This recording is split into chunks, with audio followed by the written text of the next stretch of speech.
साथियों, आज अभी कुछ दिन पहले ही आपने रेयर ब्लीडिंग डिसऑर्डर यानी कि दुर्लभ रक्तस्राव विकार के बारे में एक व्याख्यान डॉक्टर अंशुल गुप्ता जी से सुना।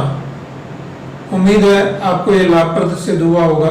आज इसकी अगली कड़ी में डॉक्टर अंशुल गुप्ता जी से फिर से आइए जाने कि ये जो दुर्लभ रक्तस्राव विकार होते हैं यानी रेयर ब्लीडिंग डिसऑर्डर होते हैं, उनका इलाज किन पदार्थों से किया जाता है और उन पदार्थों के क्या डोजेज होती हैं, यानी किस मात्रा में उन पदार्थों को यूज़ किया जाता है के बारे में काफ़ी डिटेल में जानकारी हासिल करते हैं। उम्मीद है आपको यह भी फायदेमंद सिद्ध होगा।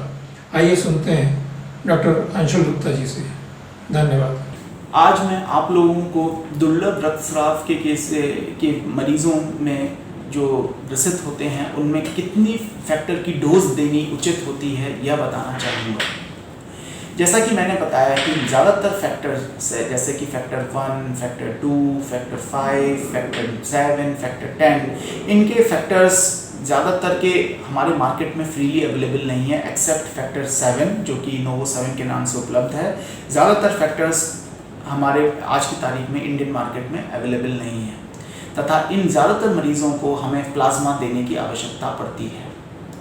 तो प्लाज्मा की डोज क्या होती है यह भी जानना अत्यंत आवश्यक है, क्योंकि आप यदि किसी जिला अस्पताल में जा रहे हैं अपने मरीज़ को लेके जिसको कि इन फैक्टर की डेफिशिएंसी से सीवियर ब्लीडिंग हो रही है, तो आप डॉक्टर को या उनके किसी स्टाफ को ये बता सकते हैं कि इसको कितने प्लाज्मा चढ़ना है। तो आमतौर पे हम लोग 20 ml पर केजी 15 से 20 ml पर केजी के हिसाब से प्लाज्मा देते हैं। एक प्लाज्मा के बैग में करीबन 200 से 250 ml प्लाज्मा होता है। यूजुअली 200 ml प्लाज्मा पाया जाता है। तो जितना बच्चे का वेट होता है या किसी बड़े एडल्ट का वेट होता है, आपको उतने ml पर केजी, तो यदि 20 किलो का बच्चा है और आप 20 ml पर केजी से दे रहे हैं तो आपको 400 ml प्लाज्मा देना है। सिमिलरली यदि कोई 60 किलो का मरीज़ है और उसको ब्लीडिंग हो रही है तो आपको यदि आप 20 है तो 1200 ml आपको प्लाज्मा देना है। तो 1200 ml मतलब 200 ml की 6 बैग आपको चढ़ाने हैं। तो 6 बैग एक साथ नहीं चढ़ाए जाते, 3 आपने सुबह दे दिए और 3 12 घंटे के अंतराल पर चढ़ा दिए, और यह कम से कम 2 से 3 दिन तक, जब तक कि ब्लीडिंग पूर्ण तरह से रुक नहीं जाती तब तक आपको कंटिन्यू करने हैं। आमतौर पे मरीज़ों को प्लाज्मा थेरेपी से सबसे ज़्यादा फ़ायदा होता है। इन मरीज़ों की ब्लीडिंग तुरंत रुक जाती है तथा 3 दिन के बाद आप इन मरीज़ों को घर वापस भेज सकते हैं और कह सकते हैं कि आपको इतने अंतराल पे, क्योंकि मैं अंतराल इसलिए नहीं बता रहा अभी क्योंकि ये कॉमन है, डिफरेंट फैक्टर डेफिशिएंसी में अंतराल डिफरेंट रखा जाता है। जैसे कि यदि फिब्रिनोजन या फैक्टर 1 डेफिशिएंसी है तो आपको प्लाज्मा थेरेपी का अंतराल हफ्ते में एक बार चढ़वाने की आवश्यकता पड़ती है, और यदि ब्लीडिंग नहीं हो रही है तो 10 दिन या 14 दिन तक भी आप प्लाज्मा चढ़वा सकते हैं। लेकिन कुछ फैक्टर डेफिशिएंसी जैसे कि फैक्टर 5 डेफिशिएंसी, फैक्टर 10 डेफिशिएंसी, इनमें आपको हो सकता है कि हफ्ते में 2 बार भी प्लाज्मा चढ़वाना पड़े। उसका कारण यह है कि इन ब्लीडिंग डिसऑर्डर्स में ब्लीडिंग की फ्रीक्वेंसी एवं ब्लीडिंग की सीवियरिटी भी काफ़ी ज़्यादा होती है तथा कई बार प्लाज्मा चढ़वाने की ज़रूरत पड़ती है। लेकिन नॉर्मली अमूमन प्रैक्टिकल उसमें देखा गया है कि नॉर्मली हफ्ते में एक बार भी यदि बच्चे 7 से 10 दिन में भी एक बार भी प्लाज्मा चढ़ जाए तो यह मरीज़ यूजुअली ब्लीडिंग इन मरीज़ों में नहीं पाई जाती है। फैक्टर 7 डेफिशिएंसी जो कि नोवो 7 हमारे मार्केट में अवेलेबल है, तो इन मरीज़ों में आप लोग सब जानते होंगे कि इसकी 2 स्ट्रेंथ में वाइल आती हैं, 1 मिलीग्राम एंड 2 मिलीग्राम, और तथा इसकी डोज होती है 90 से 120 माइक्रोग्राम पर केजी के हिसाब से यह दिया जाता है, और अमूमन 4 से 6 घंटे के अंतराल पे इसकी डोजेस रिपीट करनी पड़ती हैं। जैसा कि आपको मालूम होगा कि फैक्टर 7 की हाफ लाइफ बहुत ही छोटी होती है तथा इसलिए इसको हमें बार बार देना पड़ता है। तो अमूमन क्योंकि यह बहुत ही महंगा फैक्टर होता है और इसकी उपलब्धता बहुत मास स्केल पे जैसे फैक्टर 8 और फैक्टर 9 की होती है वैसे नहीं है, तो अमूमन ज़्यादातर चिकित्सालयों में इसको 8-8 घंटे के अंतराल पे दिया जाता है। वैसे आइडियली पूछा जाए तो इसको 4 घंटे के अंतराल पे दिया जाना चाहिए, लेकिन बिकॉज फैक्टर 7 की ज़्यादातर चिकित्सालयों में कमी रहती है, स्टॉक्स कम होते हैं, तो यूजुअली डॉक्टर 8-8 घंटे के अंतराल पे इसको प्रिस्क्राइब करता है। और इससे यह जब भी ब्लीडिंग सिम्टम्स हों तो कम से कम 3 से 5 दिन इसको लगातार हमें देना पड़ता है, तभी यह ब्लीडिंग पूर्णतः रुकती है।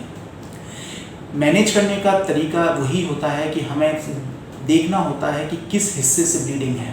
सपोज़ किसी बच्चे के ब्रेन में ब्लीडिंग है तो हमें हो सकता है कि फैक्टर 7 डेफिशिएंसी 7 दिन तक फैक्टर 7 रिप्लेसमेंट देना पड़े। सिमिलरली फिब्रिनोजन डेफिशिएंसी या फैक्टर 10 डेफिशिएंसी का मरीज़ आता है जिसके ब्रेन में ब्लीडिंग हो गई है, तो हमें 7 से 10 दिन तक लगातार उनको फैक्टर उपलब्ध कराना पड़ता है।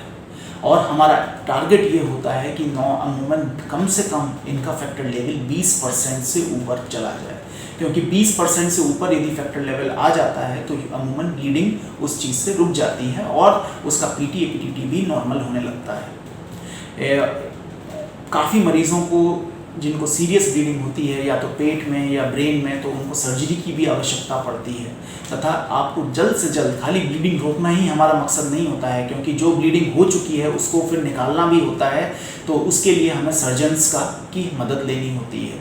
या तो वह न्यूरोसर्जन हो सकता है यदि ब्रेन में ब्लीडिंग है, या पेट में ब्लीडिंग है तो गैस्ट्रोसर्जन की आवश्यकता पड़ती है, क्योंकि ये ड्यूरिंग सर्जरी भी ब्लीडिंग होने का रिस्क रहता है। तो हमें अपने चिकित्सालय यह सर्जरी हमें उसी चिकित्सालय में करानी चाहिए जहाँ पे इस टाइप के मरीजों को मैनेज करने की सुविधा उपलब्ध हो।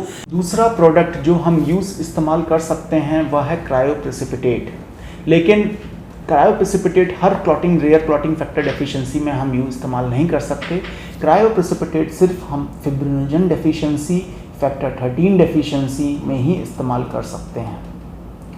इस क्रायोप्रेसिपिटेट का फ़ायदा यह होता है कि यह बहुत ही कम मात्रा में पूर्ण रूप से उसके रिप्लेसमेंट, कम वॉल्यूम में रिप्लेसमेंट दे देता है, तथा फिब्रिनोजन डेफिशिएंसी में यह अत्यंत कारगर सिद्ध होता है।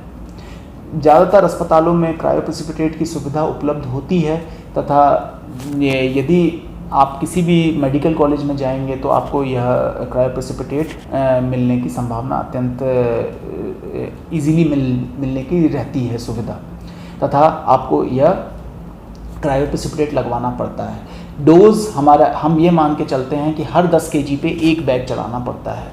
तो यदि आपका बच्चा 10 किलो का है तो 1 बैग क्रायोप्रेसिपिटेट उसके वज़न के हिसाब से सफिशिएंट है, और यदि आपका मरीज़ 60 किलो का है तो 6 बैग एक बार में चढ़ाने की आवश्यकता पड़ती है।